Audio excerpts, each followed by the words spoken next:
J'invite Audrey Ducharme, présidente de CFA Montréal, à vous adresser quelques mots. Audrey, la parole est à vous. Bonjour à tous and welcome to this special session on CFA Institute ESG Investing Certificate. La séance d'aujourd'hui se déroulera en anglais ainsi qu'en français. We will start by a presentation by Liz Oakland from CFA Institute on the certificate in ESG investing itself. It will be followed by a discussion within panelists and moderator with two members of CFA Montreal that have the CFA Institute certificate in ESG investing. At the end, we will have a Q&A period. Questions should be asked in writing using the chat conversion option throughout the session. Please note that only the moderator and panelists will read your questions, and we will try to answer a maximum of questions today. La présentation de Lise sera en anglais et les membres du panel répondront aux questions dans la langue de votre choix. Liz est bien connue de CFA Montréal puisqu'elle est notre Society Relations Manager. Elle est la liaison donc entre les chapitres CFA et le CFA Institute. She works primarily with societies in the Eastern US and across Canada. In her current role, she works closely with each local office and board of directors, where she consults on a broad range of areas: strategic planning, project management, board governance, organizational effectiveness, and operational improvement. She also supports her regional team as the project manager for the Americas CFA Society Leadership Conference. Liz, the Zoom is yours. Hi, everyone. My name is Liz Oakland. I'm extremely pleased to be here today. And I'd like to start things off by just a thank you to Audrey and to CFA Montreal for convening this event, and to all of you for taking time from your days to join us for the presentation. So with that, I'll get a few slides pulled up on the screen, and we'll be on our way. Our agenda for my small piece of today's event is on the screen now.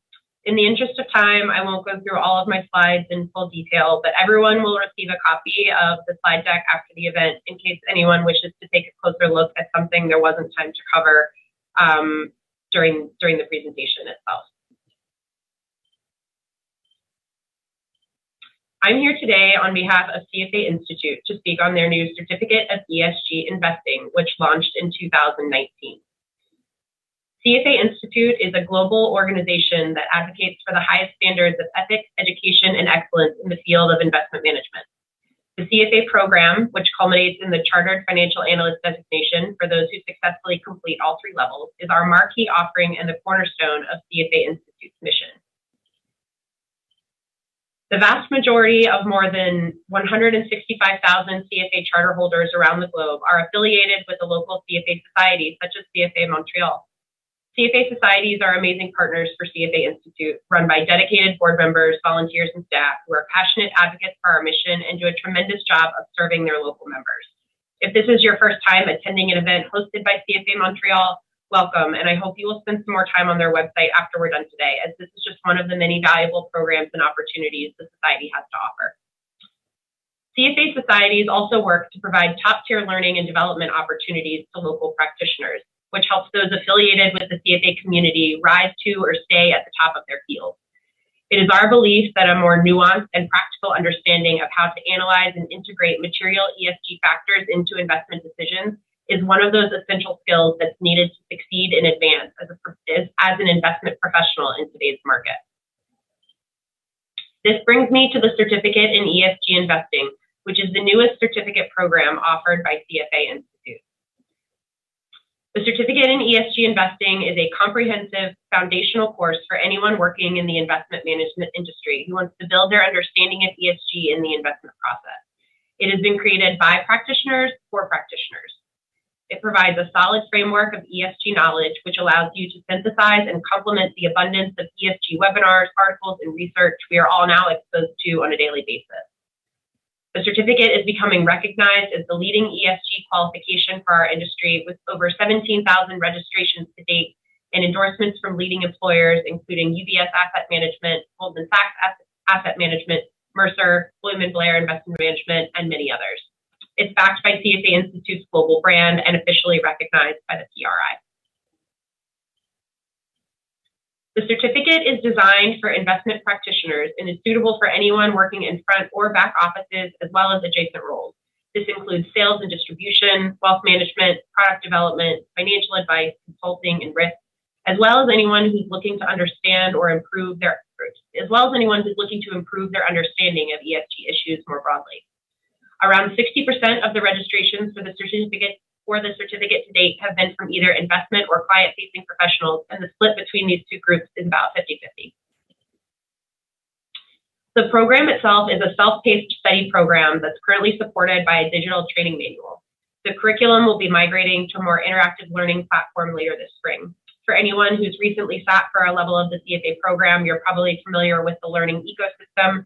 That's where the ESG curriculum will be expected to launch probably by the end of May of this year. The recommended study time for the certificate in ESG investing is approximately 130 hours.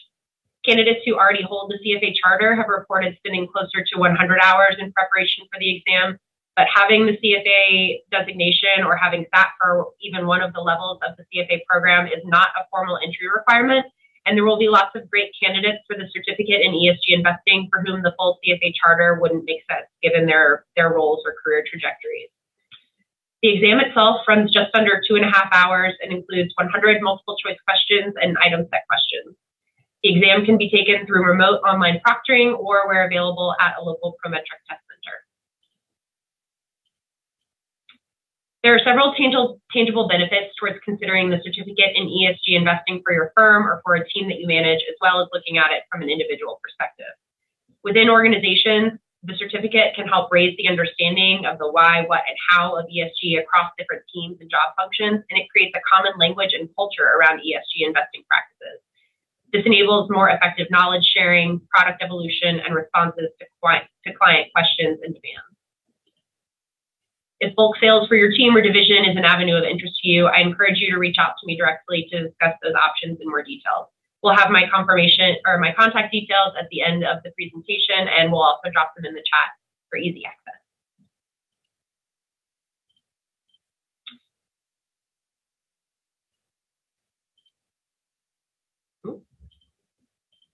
Oops. Got more bullet points popping up here than I was expecting. Sorry about that.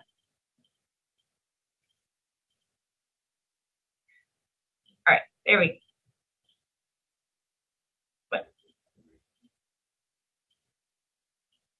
Sorry, bear with me and the remote clicker here. Okay, here we go. ESG is a fast-changing field, which presents challenges to anyone who's trying to develop a standard body of knowledge on the topic. The curriculum for our certificate was designed to be broad and to cover the key elements of a field that's quickly evolving. But the curriculum itself was also designed to evolve alongside the industry. The syllabus for the certificate in ESG investing ensures that candidates get a comprehensive overview of the history of ESG investing as well as the present state. It includes up-to-date information on the many new initiatives being built and the anticipated future changes that will impact the industry in the years to come. One way in which CFA Institute's certificate differentiates itself from others in the market is CFA Institute's commitment to updating the curriculum on at least an annual basis. The next planned update will be in December of 2022, but procedures are in place to make updates more than once a year if substantial changes in the field require it. This ensures that the content of the qualification always remains relevant to the current financial services landscape. If you're worried about how changes to the curriculum might impact your preparation for the exam, don't be, as all curriculum adjustments are well documented and clearly called out. But if you're planning your test date, make sure you are checking with our website to have to verify that you have the latest version of the curriculum to use to prepare. This is particularly relevant for anyone who might register in the spring of this year, but if you were not planning to take it until early 2023, you'd want to keep an eye out for those December 2022 curriculum updates that are already planned and on the schedule, because that new curriculum would be the one tested in the first quarter of the coming year. We also have resources in place to support university professors or other educators who may be interested in using parts of the certificate curriculum in one of their courses. Again, if you're interested in learning more about options available for universities, please reach out to me directly after the presentation. Although the certificate has only been in the market since 2019, CFA Institute is extremely proud of the accolades and praise it has received in its brief history.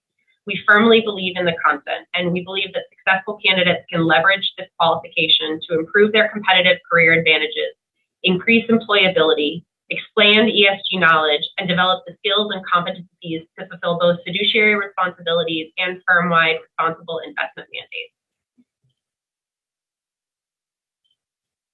I hope I've been able to answer most of your questions on the program here today. I'll be here through the Q&A following the panel to address anything that wasn't covered during the presentation. Thank you very much for your time, and I'll turn it back over to Audrey to MC the rest of the event. Thank you very much, Liz. Et comme Liz le disait, elle va rester avec nous et donc vous pourrez lui poser les questions à la toute fin de l'événement. Il me fait maintenant très plaisir d'introduire Tamara Claus, la modératrice du panel d'aujourd'hui. Tamara est aussi bien connue de CFA Montréal puisqu'elle siège sur notre conseil d'administration, en plus d'être membre du Canadian Advocacy Council, un comité de CFA Society Canada. Elle est également présidente et directrice du groupe Claus Group Consulting. Elle compte plus de 20 années d'expérience dans les marchés des capitaux et de stratégie ESG. Tamara, le Zoom est à toi. Merci Audrey. Bonjour tout le monde. So I have the distinct pleasure today to introduce you to our two panelists. We have Marie-Josée Previc and Jason Taylor with us. Marie-Josée is Chief ESG Innovation Officer at Novisto, which is an end-to-end enterprise software for sustainability management, ESG data, and reporting. And Marie-Josée has also worked as an ESG advisor. She has built and managed her own ESG communications firm and previously worked in private equity. Jason Taylor is also joining us today. He is at National Bank in the investment banking division as Managing Director and Head, Sustainability Advisory and Finance, and was previously at Scotiabank as co-head of Scotiabank Sustainable Finance Advisory.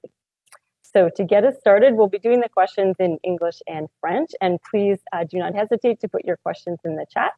Please address any of your questions to any of the panelists or to Liz, who will join us at the end for the audience Q&A. So Marie-Josée and Jason, you are senior leaders and experts not only in capital markets, but also in the ESG field. You've both been advocates and field builders when it comes to ESG for many years now, even before it became so popular, if you will.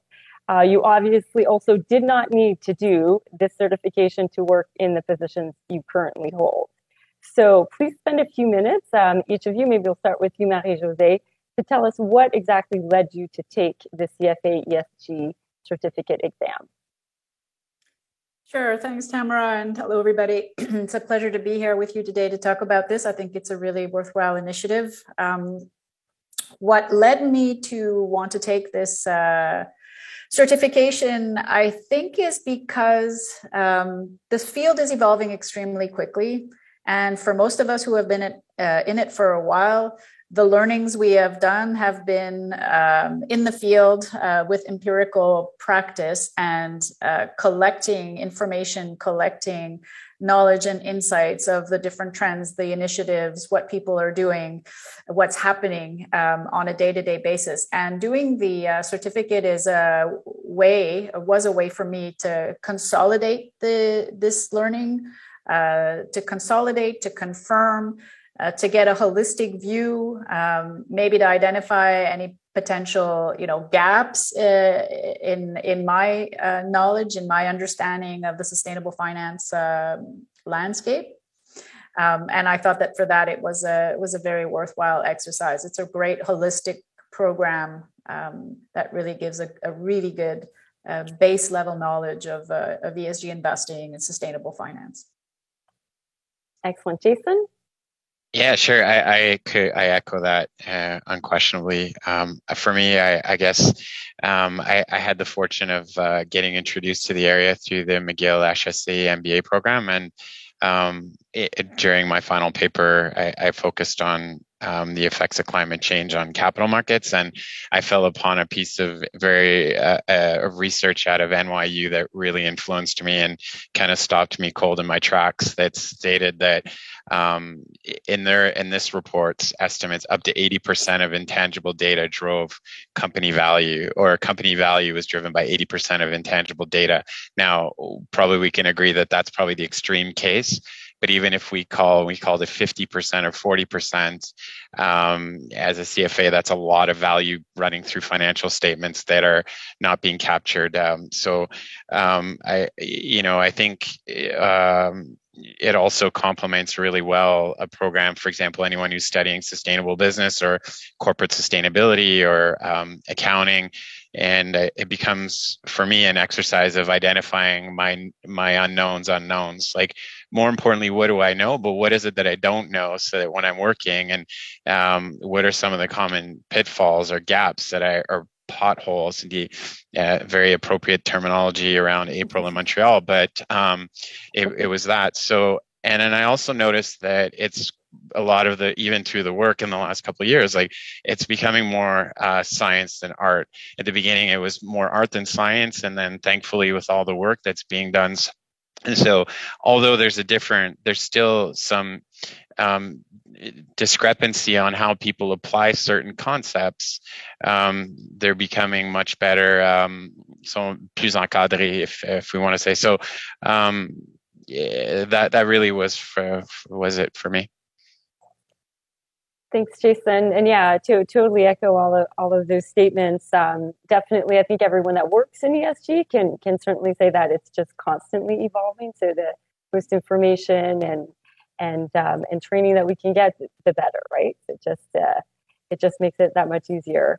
So for those in the audience, maybe less senior participants joining us today, or for those looking to get into a career more focused on ESG or sustainable investing or sustainable finance, or perhaps even for those looking to include ESG or sustainable finance more prominently in their current role, how do you believe the ESG certificate can help them in their career path? One part of the question. The next part of the question is, how does the CFA certificate differ from the other certifications out there? MJ, I know you have about 27 letters after your name. You've done them all. So if both of you could just give us your insights on that would be great. Marie-Josée, maybe we'll start with you again. Sure. So first part of the question, for perhaps those that are just starting out on their journey in sustainable finance, welcome. The more the merrier. The objective, I think, of anybody in this space is for everybody to be in the space. And the ultimate objective is to not have to use the words ESG or sustainable or sustainability, and that this just becomes the new normal. It's part of a paradigm shift. That's the 30-second high-level pitch. So I would say this certificate is a great way to get a base level of knowledge very quickly, and a holistic base level of knowledge, because it does really give a quite complete picture of where sustainable finance, ESG investing is today.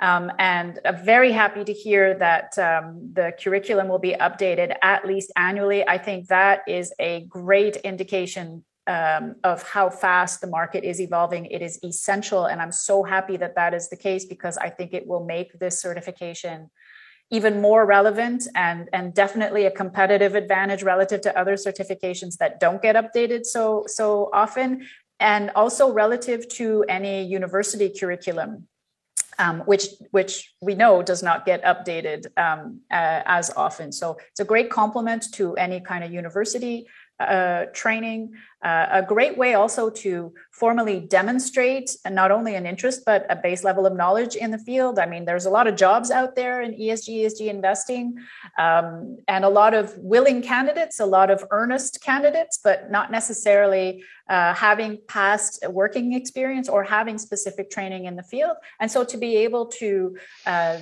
demonstrate that with the certification, I think is a very valuable thing. For the second part of your question, real quick, there are a number of different certifications out there. They serve different purposes. They cover different things. So with respect to things like, the sustainable investment professional certification given through Concordia University, it's a longer winded program, also self-study, perhaps I was going to say more qualitative, but I don't know. And frankly, I've taken it a while back. So the curriculum's been updated since. So maybe I'm not the best person to speak to that. The SASB FSA credential, hugely valuable. I cannot say enough good things about it, but it covers a smaller subset of the field. And it really is about disclosure standards for companies.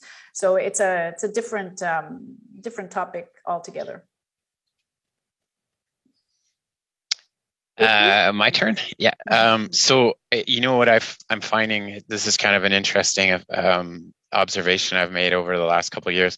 Clients are now starting to integrate ESG performance into the selection of service providers for transactions. So it kind of trickles down. So the more the firms invested in sustainability or ESG, the higher the chances they are of participating in some of these transactions. Therefore, then your next domino you knock over is you look to the staff and the candidates on your team. So, and I think, as speaking from a service provider here in a banking perspective, like I find clients are looking for a certain level of investment in that skill set. So the passion's great, but it's even stronger when you can say, I'm so passionate about something. I've spent 100 hours reading everything there is to know about ESG or about water or about circularity. I think it brings the quality of the conversation or the impact of the idea has a little bit more influence. So undoubtedly it will help the career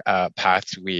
I've had the fortune of hiring some staff now, and I can say that the applicant pools divide fairly strongly between those that have invested in themselves and their abilities and quote unquote have skin in the game. So I definitely encourage it from that perspective. And then for me, sort of an unintended benefit was I use it to manage my own personal investments. I've made some significant changes to my own portfolio over the last few years. It's important for me to be coherent from what I'm advocating professionally and what I'm doing personally. And, some people could say, well, in your personal investment portfolio, it's not as big as, for example, a portfolio of a pension fund, granted, but there's the law of small numbers adding up to big outcomes, I think, just have that added impact. So I think for me, that's been a really nice unintended benefit. And my professor makes some people in the audience might know Luciano from HSA, but he makes a very good point. He's like, this can't be an exclusive club closed to a small amount of people who are focusing on trying to wrestle with climate change. If everybody can appreciate if you are going to have any remote possibility or probability of trying to twist that trajectory back down to a 2 degree, let alone a 1.5 degree. I mean, that requires a lot of effort from a lot of people. So education to me just plays a big role. And on the soft benefits, I've made new friends. I've had very meaningful conversations. People say, hey, I haven't heard friends that I haven't spoken to in 10 years. Hey, can I talk to you? And I'm like, wow, amazing to hear from you. And then it's nice to hear their story and see the shift. Asking about the certificate. How was it? Can we do it? How do I apply it? And what do you think about the new ISSB consultation? And then it kind of goes from there, right? So for me, it's like, you just can't lose from doing this certificate is kind of how I see it. And not much to add from Marie-Josée in terms of complementing the other programs. There's no doubt about that. Great. Thank you both. So, I mean, can't hurt, right? Can only help. Super interesting curriculum.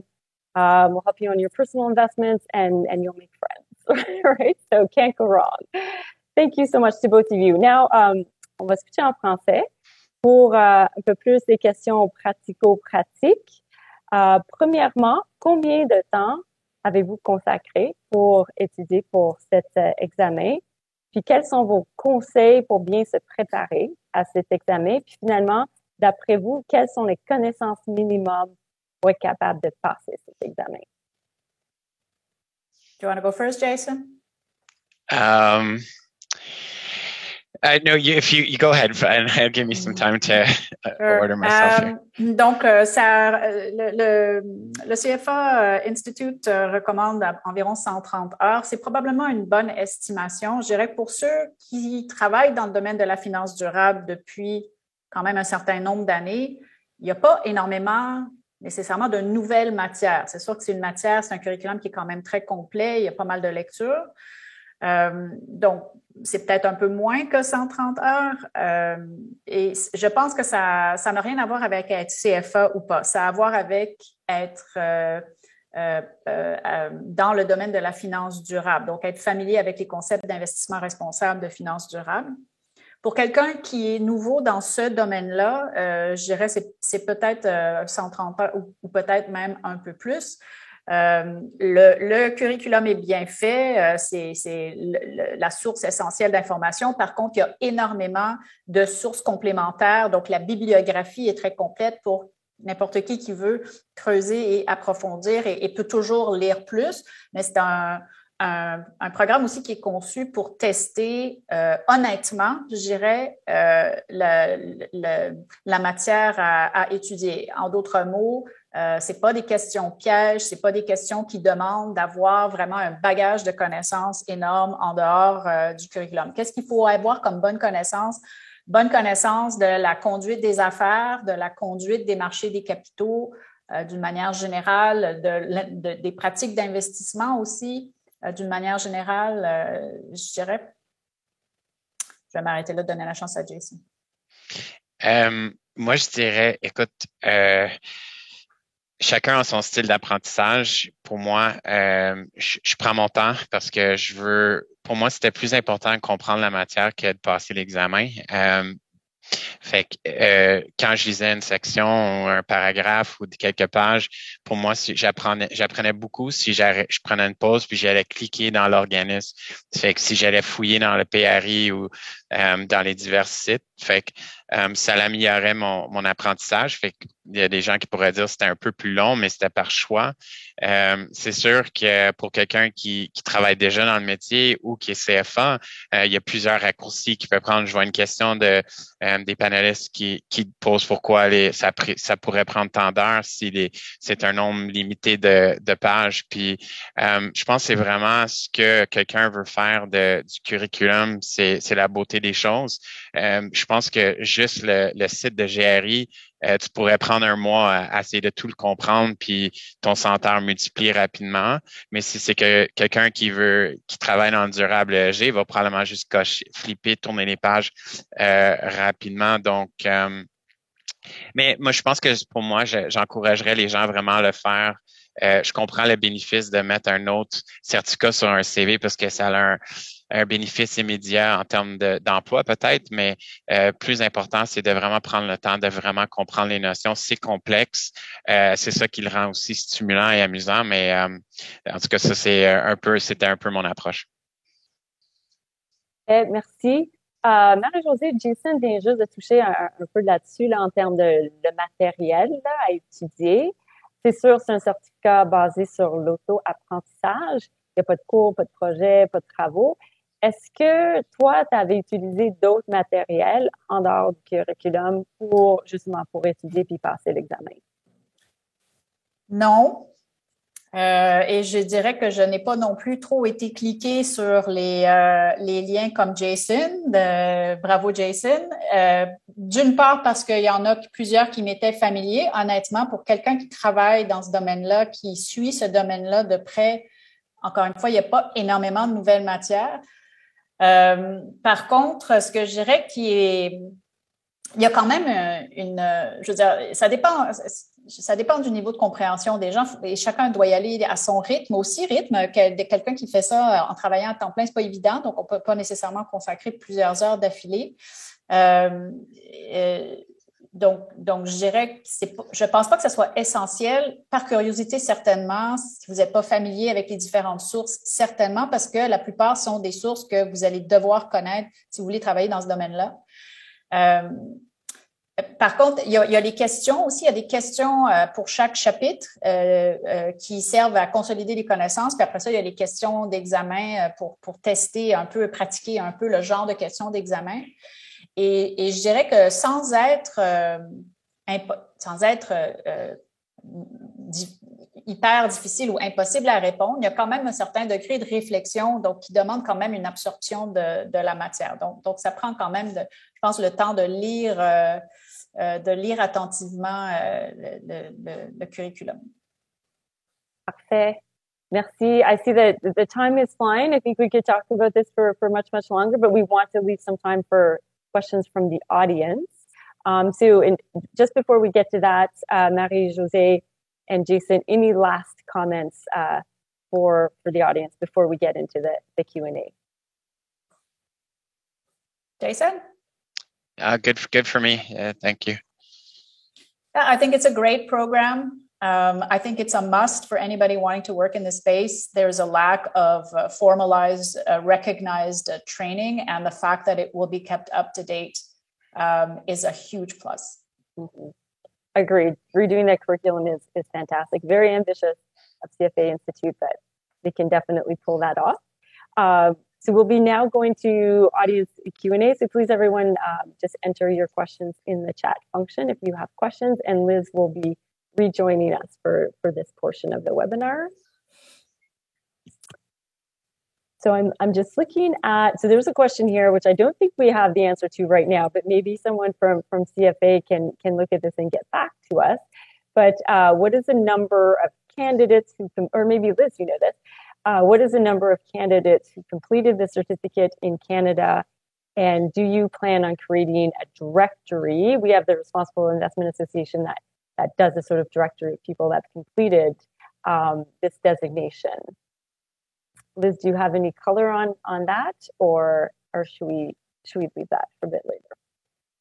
Sure. So I don't have on hand the number of completed examinations for Canada specifically, but the certificate has only been available in the countries outside of the European Union for, I think, less than a year. It was around this time in 2021 when CFA Institute made its push to globalize the certificate and moving it away from its European Union and its UK origins. So we've had, I think, close to 400 registrations within Canada as a whole since that soft launch to the global market in the middle of 2021. And we're seeing really just a lot of traction generated with the candidates that we speak to, with the employers that we've been discussing the certificate with. And I think as more and more people go through the program, those anecdotal stories really do a lot to kind of propel and motivate others to sign up. So we're really in the very early stages of the certificate here in Canada and in the US. But we've seen a lot of enthusiasm and a lot of support thus far. Thanks, Liz. Maybe just like a quick add-on, follow-on question to that. Do you have any data or statistics around the pass rate of candidates taking the exam? Yes, the pass rate is actually very consistent across the globe, and it's been consistently consistent since the certificate launched in 2019. It's hovered between 80 and 83%. Great, fantastic. I see there's a question here in the chat. Que croyez-vous que ce certificat ESG peut amener comme valeur pour le travail d'un conseiller en placement? Marie-Josée ou Jason? Oui, ben, je peux peut-être commencer, puis Jason pourra compléter. C'est sûr que c'est super utile pour un conseiller en placement. J'imagine que la question, c'est conseiller en placement pour des particuliers. Il y a énormément d'engouement en ce moment pour l'investissement responsable dans le domaine des placements aux particuliers. Il y a toute la conversation, voire la polémique autour du greenwashing, du verdissement des caractéristiques des différents fonds communs de placement, des différents produits d'investissement. Il faut savoir faire la part des choses. Il faut comprendre c'est quoi les différentes stratégies d'investissement responsable qui sont derrière ces produits d'investissement-là. Je pense qu'il faut s'outiller pour pouvoir bien conseiller les particuliers qui, je pense, ont tous cette volonté de vouloir investir mieux, investir d'une manière à non seulement générer des rendements, mais aussi le faire par des investissements, des placements qui sont responsables et appuyer des activités d'entreprise qui sont cohérentes avec ces objectifs-là, ou alors qui vont essayer d'adresser des risques systémiques comme les changements climatiques. Donc, moi, je pense que c'est une forte tendance, une évolution qu'on voit aussi dans le domaine de l'investissement au détail. Merci, donc, très utile pour les conseillers en placement, excuse-moi, juste pour compléter, très utile comme formation qui s'applique tout à fait à un conseiller en placement. Parfait. Merci, Marie-Josée.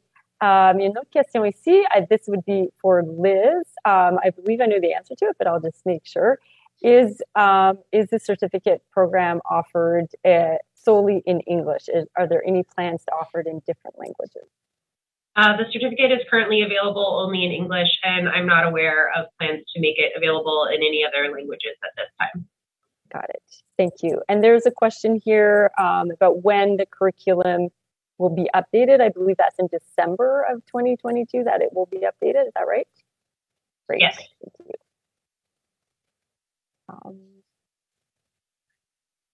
I see a number of questions there, Tamara, on the support functions of investment professionals or portfolio managers. I think anybody who's working in the investment field should be interested in this certificate, because I think that is overall the direction of the investment field. And this change in mindset to integrate sustainability, ESG concepts, broader definitions of risks, system level risks. It's going to permeate every activity in the finance field. It's a paradigm shift of how finance is done.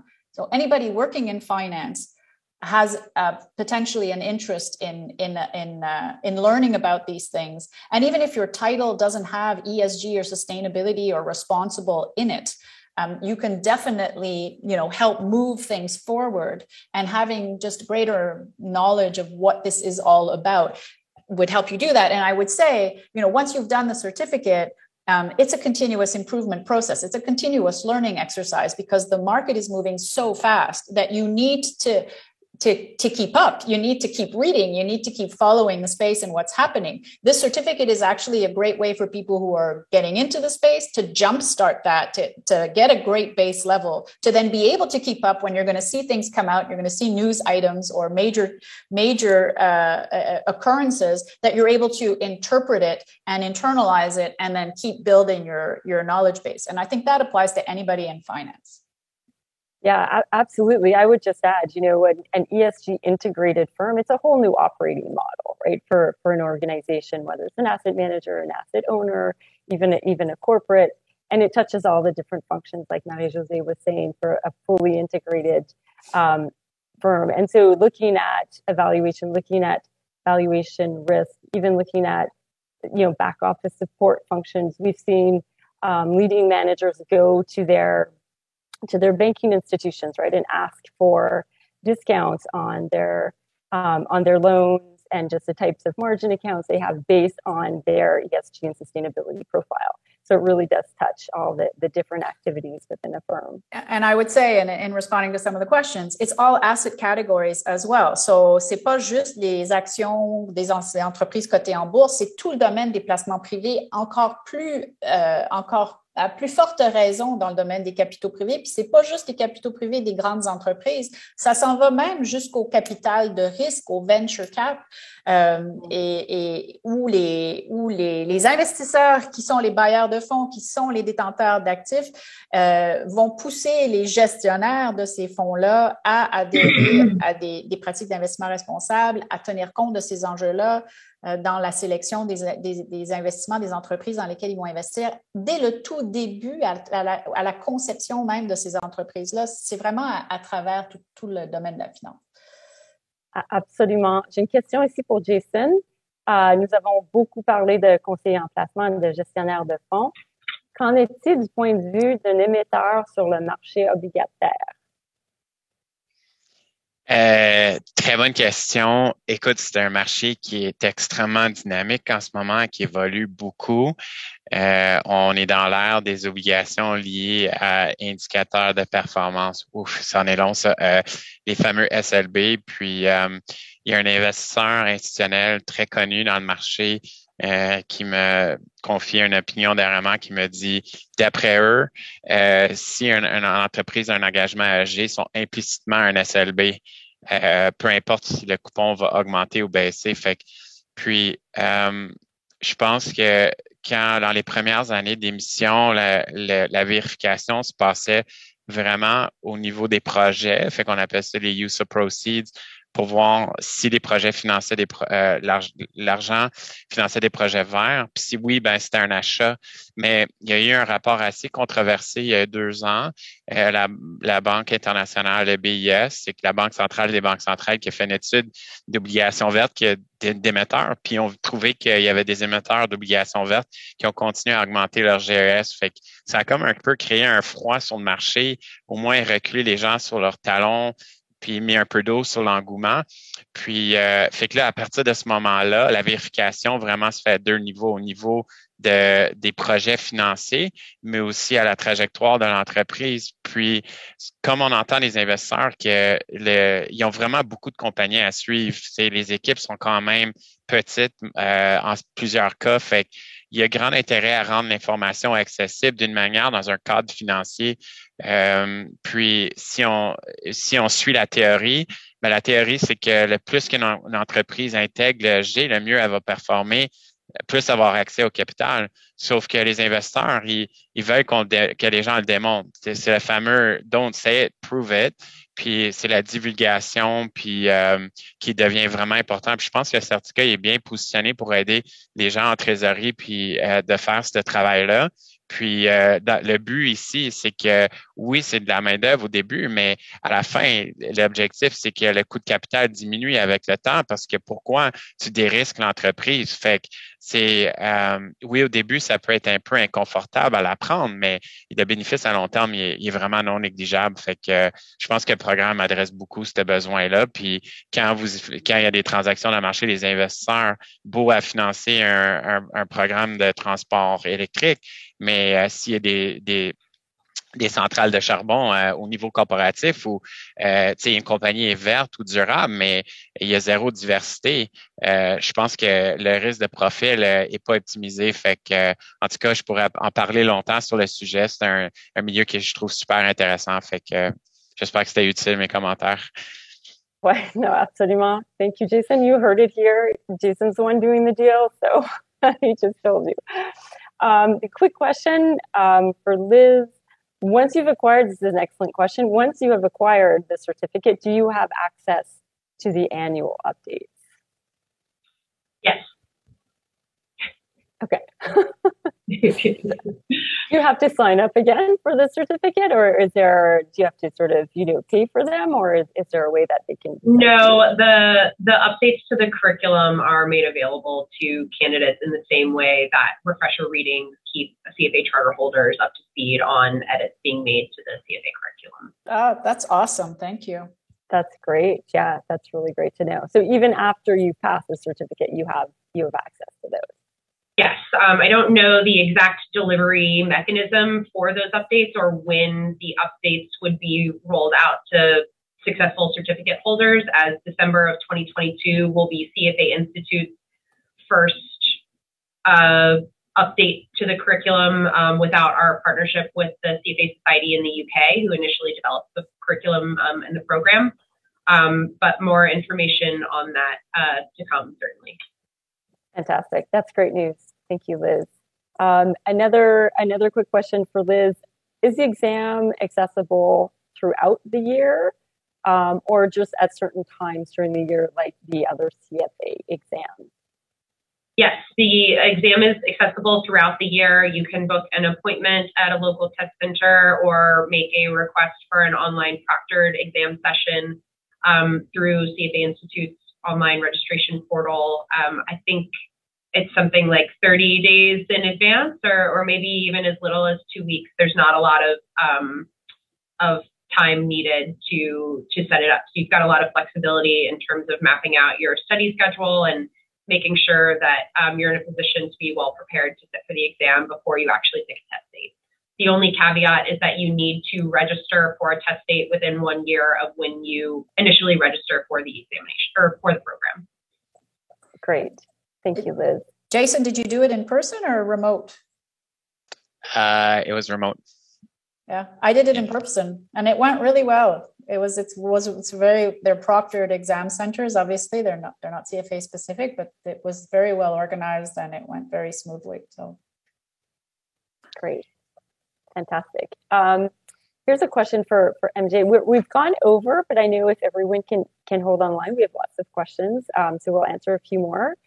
Someone here has said, je suis dans le domaine de l'immobilier. Il existe plusieurs certifications d'immeubles à travers le monde, comme le LEED, WELL, etc.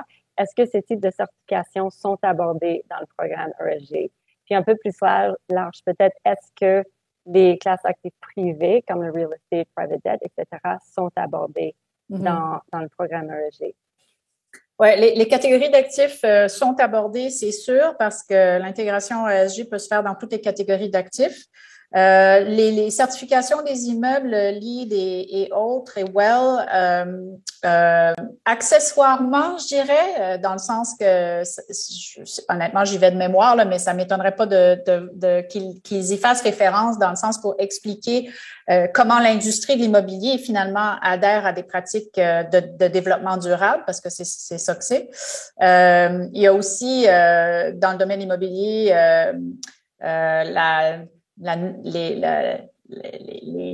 les cotes de GRESB et la collecte de données, les questionnaires GRESB aussi, qui alimentent les investisseurs qui cherchent à faire l'évaluation des portefeuilles d'actifs immobiliers. Donc, ça aussi, on en parle, mais je dirais encore une fois accessoirement parce que c'est pas sur le détail de ces accréditations-là que porte le curriculum.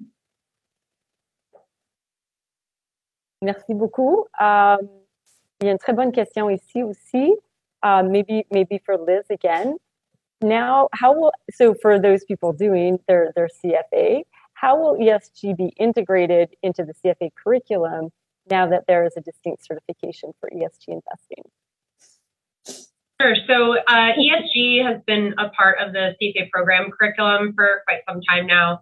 And maybe contrary to some people's expectations, now that there's a second program specifically focusing on ESG, that doesn't mean that ESG is becoming less integrated to the CFA program. In fact, it's the opposite. We've really ramped up our ESG-related content in the CFA program curriculums, as well as rolling out this certificate. But the aims of the two programs are different. The ESG certificate really casts a broader net and is focused more on analyzing and integrating ESG factors into investment decisions, whereas the ESG portions of the CFA program are going to be a bit narrower in focus, I'd say, and really geared towards what investment professionals might be using on a day-to-day basis.